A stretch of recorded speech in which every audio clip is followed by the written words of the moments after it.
coming back in with a little video here.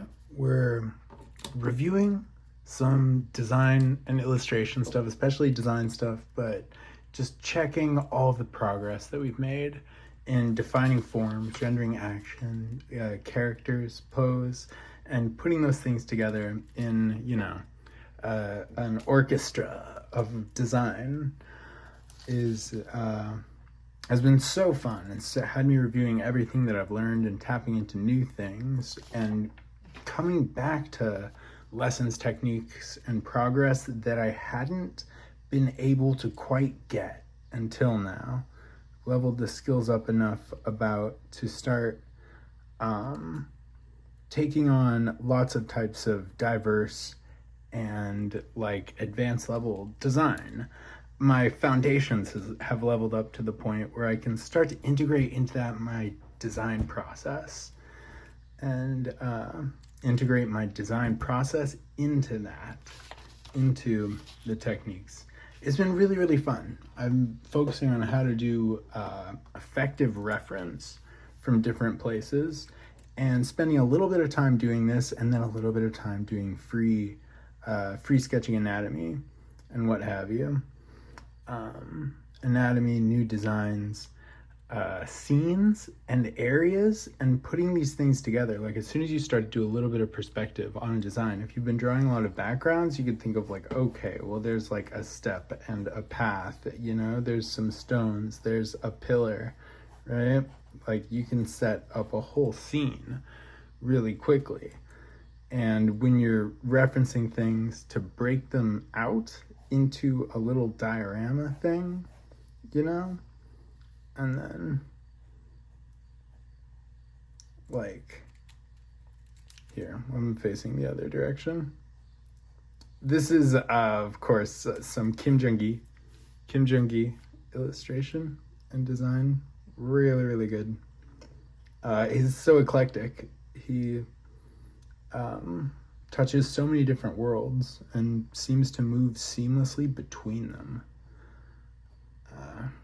But the consistency in his eye for design is like nothing else.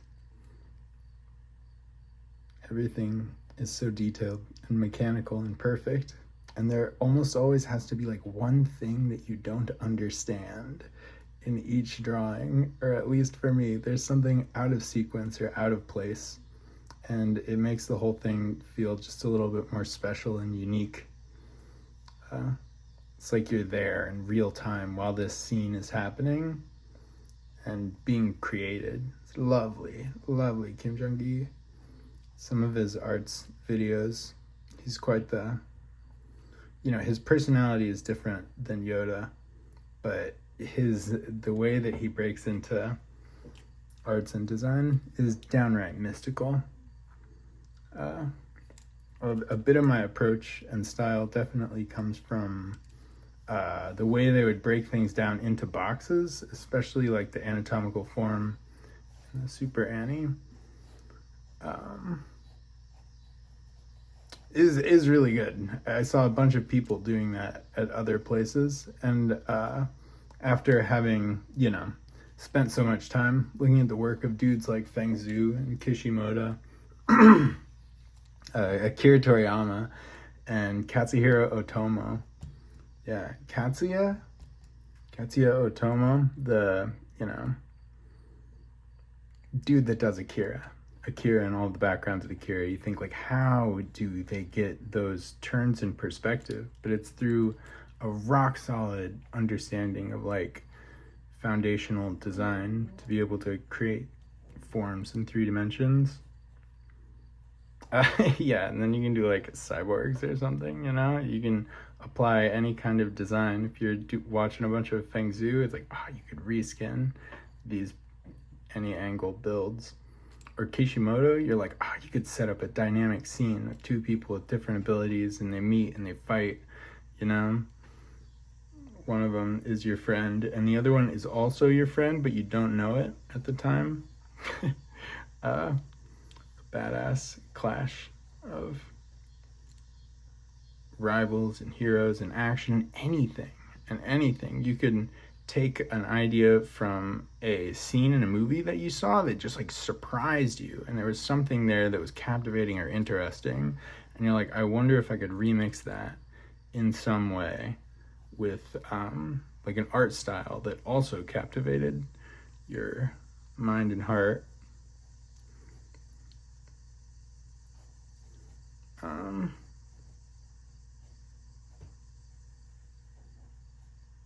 So we should do more foundational design, just like drawing boxes in space and understanding the rotation and the subtle rotation of the forms, you know? Let's try doing just like, we'll do a kind of rotation of boxes.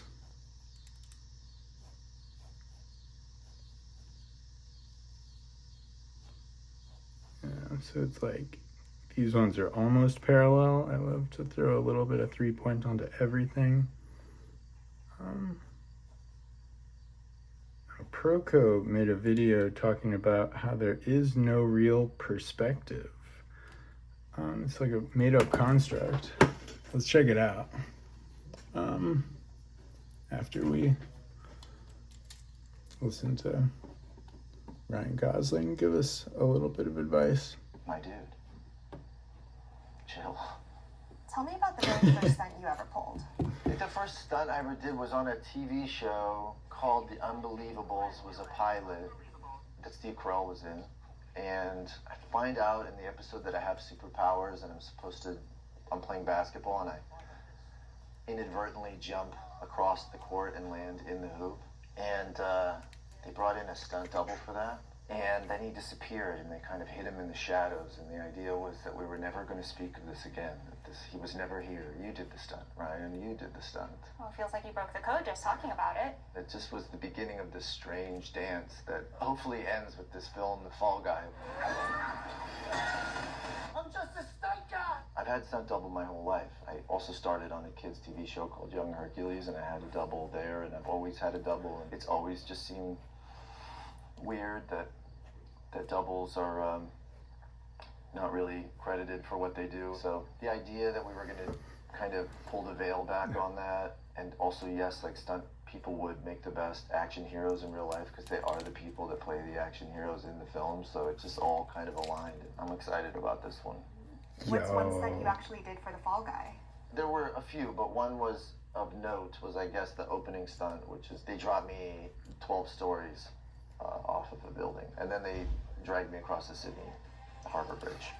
What did you feel when you were dropped? Just kind of like my body was turning to stone, and a kind of general panic and paralysis. How'd you work through that?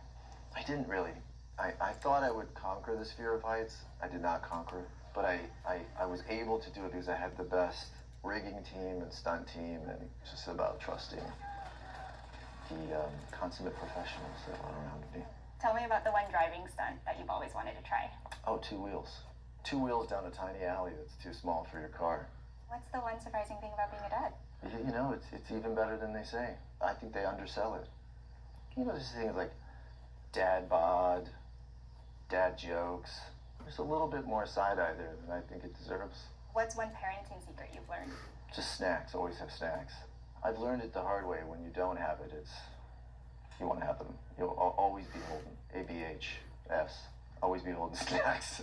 What's your one secret to handling fame? Just don't Google yourself. What's the one role you'd like to do over?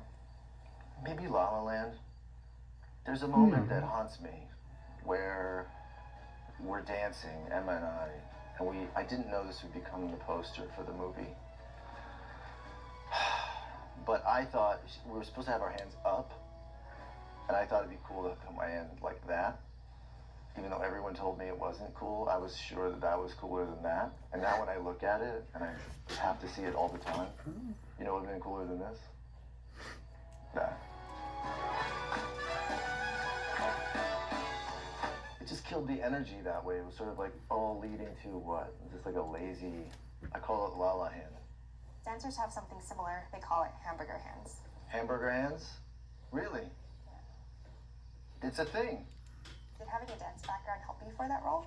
Well, I thought it would help in La La Land. And then, of course, Hamburger Hands Gosling over here, it didn't help me at all in the end. Tell me one piece of advice you'd give to a hopeless romantic.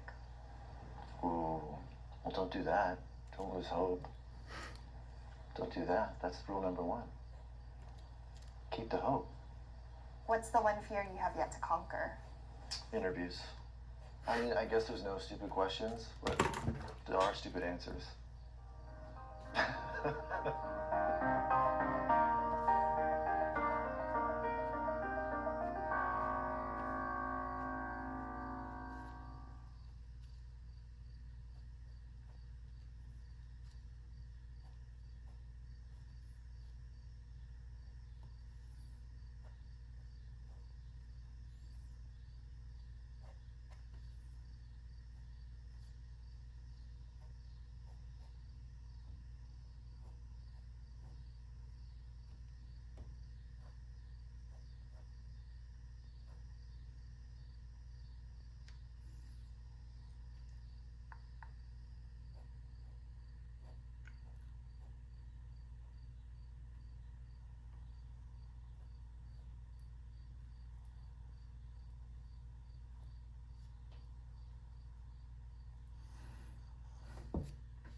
All right, let's get it.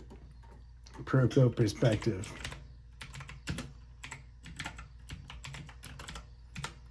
And I mean, we'll follow this up. I don't have to do all of this right now. In fact, the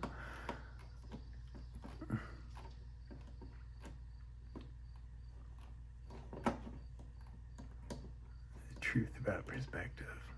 Okay, let's go. I don't know if it's exactly about what I said, at least in part. Get detailed feedback on your story with ProWriting Aid. Receive actionable insights on your plot, characters, settings, and more. Plus, our comprehensive These are really good. So today I'm going to talk about whether or not perspective is real. It's not. For those of you who do not know, this is Marshall Vandruff, co-host of the Draftsman podcast and master perspective instructor. Very humble. The question is, like, what is perspective? Is it a science? Is it just math? Do we actually see things the way perspective rules tell us we see things? Why are there so many different methods? There's 2-point perspective, then you got 3-point perspective, you got There's only 5-point, 1 point of fisheye, perspective. and 1-point perspective? Everything. Like, how can all of these be Curves. true at the same time? I think that it is both an invention The 1 and point a discovery. creates endless Because the laws of perspective really do work. directions They that work things out move on into. paper where there is a predictability the way it works with math. What is math? Is it an invention or is it a discovery? I think it's both. I think that we find out there are truths about the way things work, and then we have to invent methods to contain it, to use it, to understand it. What were the different ones you listed? 1-point, 2-point, 3-point, 5-point, fisheye. Fisheye is 5-point. Yeah. Yeah, and those are inventions. Absolutely. Okay. That somebody made a rule that in 1-point perspective you can only have 1 point, etc. But here is a better way to look at it. When we see the world, we are in this bubble of complexity. There is no flat surface we're looking at.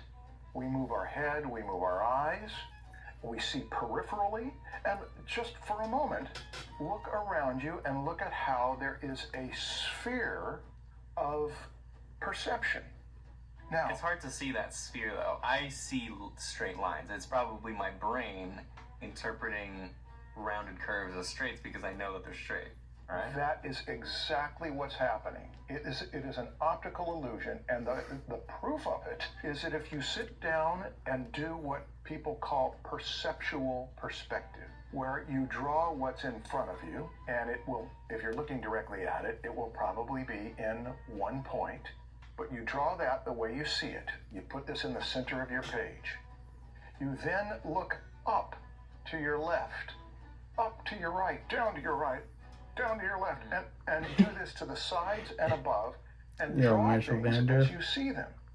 And you will find that if you're pretty true to what you're seeing, there are going to be curved lines in there. They're going to have You're gonna have to curve them in order to connect them to the other.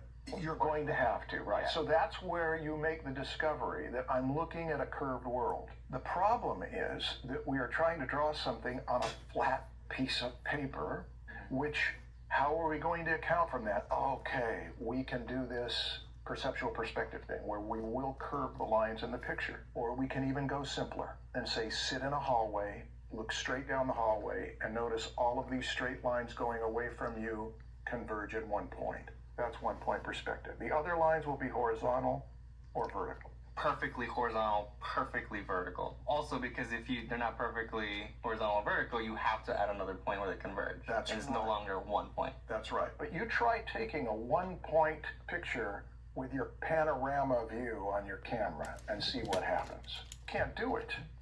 So yes, we simplify and say 1 point goes away, verticals, horizontals.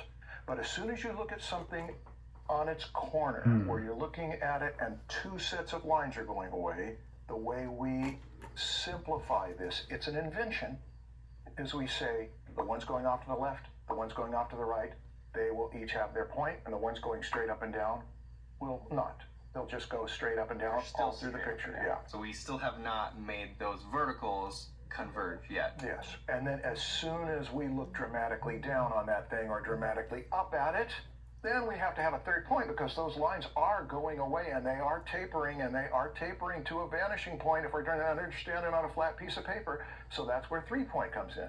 But then as soon as we want to spread out the view like you get with your panorama camera, you're going to end up having a vanishing point in the middle, vanishing points on either side. You look up, you look down, vanishing points above and below. So there are perspective teachers who don't even like this business of 1, 2, and 3 point perspective. They feel like, why teach students that when it's such an artificial construct?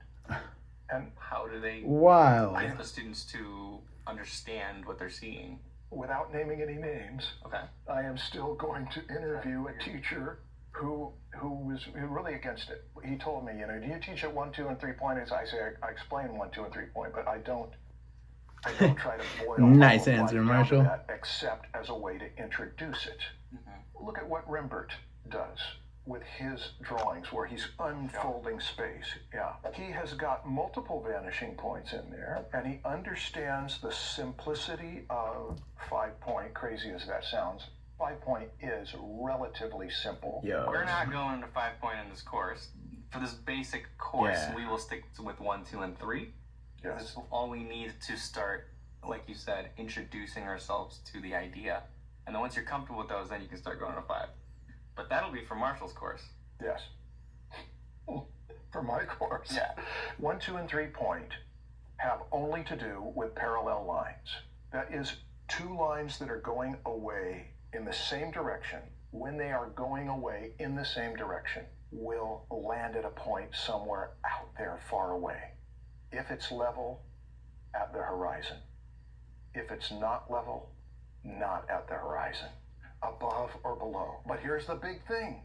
Parallel lines will meet somewhere. If there's 2 sets, figure there's going to be 2 vanishing points. If there's 3 sets, 3. If there's tumbling things all over, all sorts of vanishing points.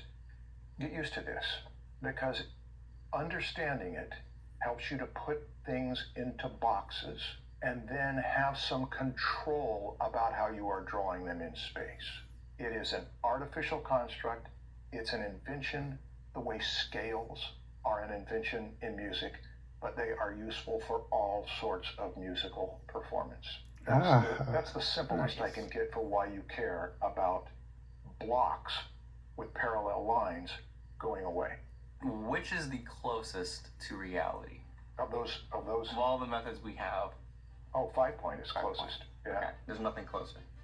Well, there may be if you have, say, 17 point, 21 point, 36 point. Exactly. Yeah, you have everything just gets smaller When you and say all like 20 point, do you just mean that like, directions. oh, this sketchbook is no longer perpendicular That's to the right. horizon or parallel, so That's now right. we have to add another point. And this one and this one. But yes, okay. 5 point is enough because we've got things, what have we got? We've got things in front of us, above us, below us, to our left, to our right, and the compromises in between.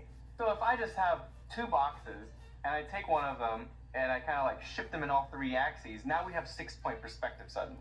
Here's a way to look at it. This business of 1, 2, 3, and 5 point has as much to do with how we are perceiving the world out of one eye, not two eyes. As soon as you bring two eyes into it, it's more complicated. We're seeing the world with two eyes. Put it on paper, and we simplify by saying, just look at it through one eye, like a camera lens. That simplifies in one way. The next thing is to say, are we looking at something straight on or at the corner? And are we looking at stuff above it where we have to lift up our eyes and look up at lines going way up and look down? And the more we spread out the field of vision, the more we need all 5 points. Okay. But I feel like That's a good explanation of when you go from one to the That's other. the head. And is the general rule to keep it toward this as simple as possible? Like if all you need is 1 point to represent what your view is, then you stick with one? I wouldn't say that. No? No. Because 1 point perspective has a history that it tends to create symmetry, Yeah, especially if you put it in the middle. It So should even be you more find it stretched in a lot of there. classical We could art, stretch things it at like the left and things at the right, down things above more. are all pointing in one picture, or to 1 point in the middle, or somewhere near the middle. Because as Okay. soon as you move it off to the side, you start to need another point to come in there. Right. Everything that's farther away starts to look a little bit too weird and not the way it would actually look. Do you remember what Kim Jong-gi said in one of those demos about he didn't really learn 1, 2, and 3 point perspective? He simply learned to draw the box and tumble the box around. And if you can tumble the box around, then you can say, this thing's in this point, this thing's in this point, this thing's in this point, and you've got control over it. So I would not say that we need to ever limit ourselves. The way I think of it, the way I draw perspective when I'm drawing like the figure and I have all these boxes all over the place that are all tumbling, they're not in one like perfectly vertical horizontal space. The way I think of it is every box has its own 3-point perspective. That's right. I don't, unless they are actually parallel, I won't even compare them in all those vanishing points. But also, I do think about how all of those things fit into one larger box and how the tapering of the City whole skyline might back make there? them smaller as they go down that box. Very good. So you've got a big box for the environment. This is a basic of perspective. Environment is one thing, the setting that you are in. The other thing is the things in the setting. The things in there, they can tumble around on their own. Environments don't tend to tumble around. They stay put. Unless it's like some action scene where the whole thing is like Right. rotated and we're like flying through the air. And in most cases like that, it's not the environment spinning around, it's the camera. Right. Here's something that can help you with perspective, is 3D modeling. Learn to model environments and then move the camera around in the environment, and you'll notice how it's as if the environment was moving, but it isn't. Environment's staying still, so it's locked, but the perception of it changes. Then put things in the environment and spin them around and draw from them. The 3D program, where you model environments and objects and you control the camera in there, is the culmination of 600 years of perspective knowledge. Dynamic That now the clouds. computer does all this for us. But I think that it is valuable. When I was trying to learn perspective, I didn't have any access to 3D programs. 3D programs can be very useful with. You didn't have access or they didn't exist? Actually, they didn't exist for consumers. Yeah, old people jokes. What do you think is the most commonly used method? It's not 1 point, maybe 2 or 3 point? The most commonly used method by whom, though? By beginners. Beginners tend to follow That's rules. too much. It's too much. 1 point is easy. Write your name in big letters and then put a point back in the back and run lines back to it, and your name